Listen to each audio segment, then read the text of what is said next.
So ang gagawin natin ngayon ay magtatanim tayo ng lakatan. May tatlong saha na ako doon na nakuha. So itatanim natin 'yon. Itong nakikita nyo sa likod ko, ito na yung mga lakatan kong natanim. Yan. Yan. Ang abono ko dyan is 14-14 lang. Mahal na ngayon yung abono kasi. Pero okay naman siya, mataba naman siya.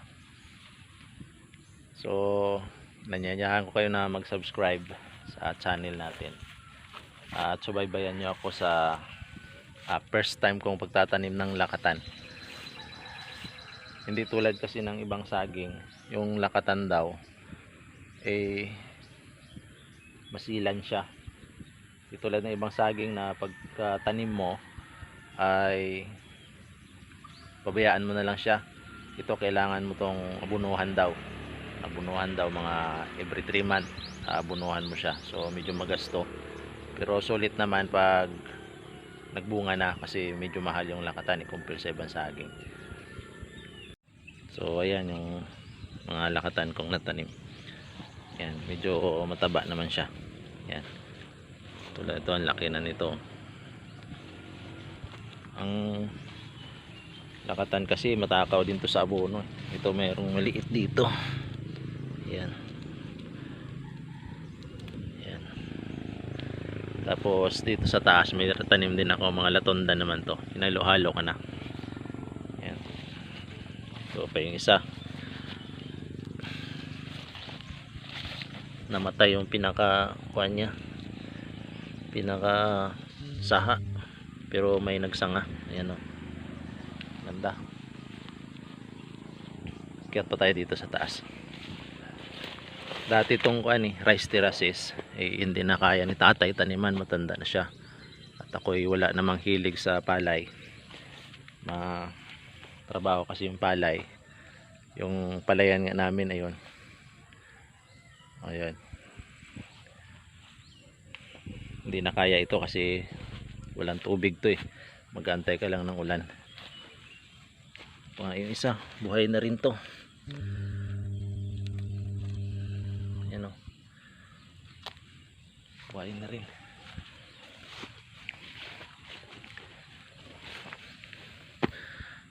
Pagpanay din ulan, mga sandinggong ulan, namamatay siya. Nabubulok yung pinaka puno niya. Ulan dito, bulok na. Wala na. Yan. Bulok na yan. Patay. So ito, maganda pa itong tubo nitong isa.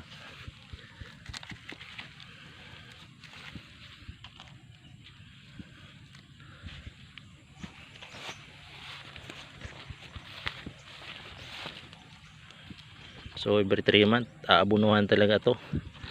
Yung iba nga pulyar ang ginagamit nito, yung may mga plantation.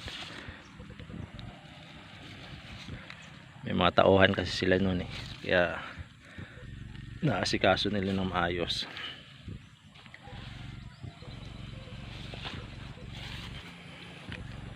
Ito, namatay na rin dito.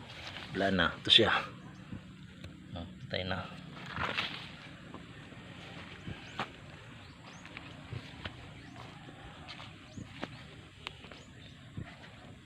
Ito may abono pang nakikita. Yan yung mga puti-puti.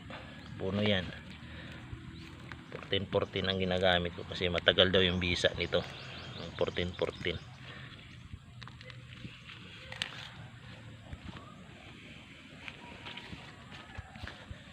So yan pa. Yun. Kaya para rito. Pa yung isa Pag maganda yung panahon, saglit lang siya tumubo.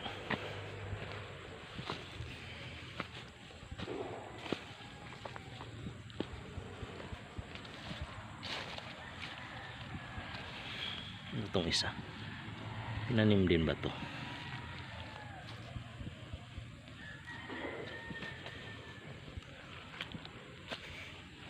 Ito mga bagong tanim, malalaki na tong saha, kaya 3 piraso.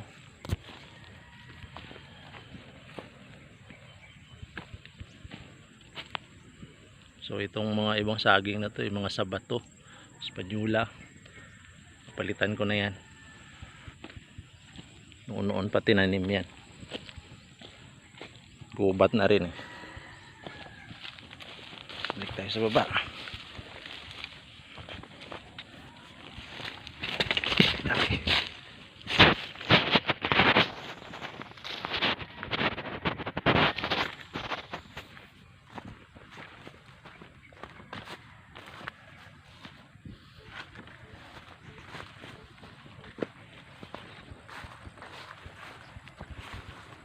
Yeah. So ito latundan to. Yan, latundan. Yan, naapakan ito ah. Parang mamamatay na rin.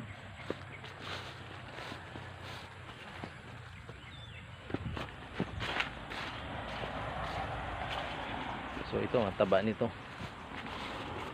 Nasabayan kasi ng abono to eh. Pag tanim eh, nilagyan agad ng abono yung ilalim. Kaya mataba.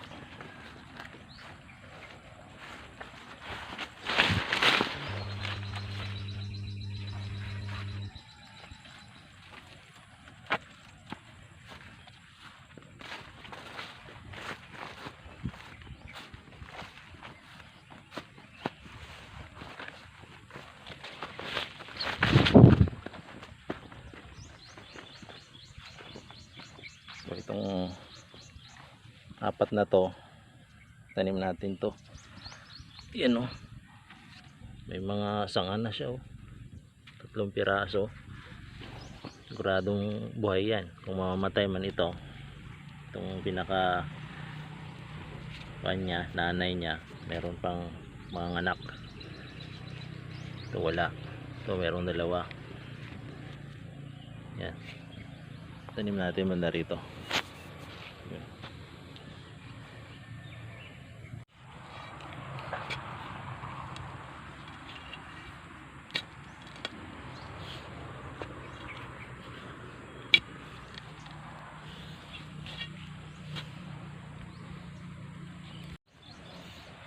So ayan, hindi ko na nilaliman kasi naobserbahan ko pag sobrang lalim na baon ng saha na yon eh namamatay.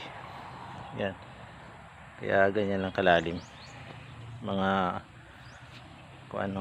mga 8 inches, wala pang isang roller. Tapos yung lapad niya mga 2 feet. Yan, mga 2 feet. So tatanim na natin yung isang to. Unahin natin to. Ito. Ayan.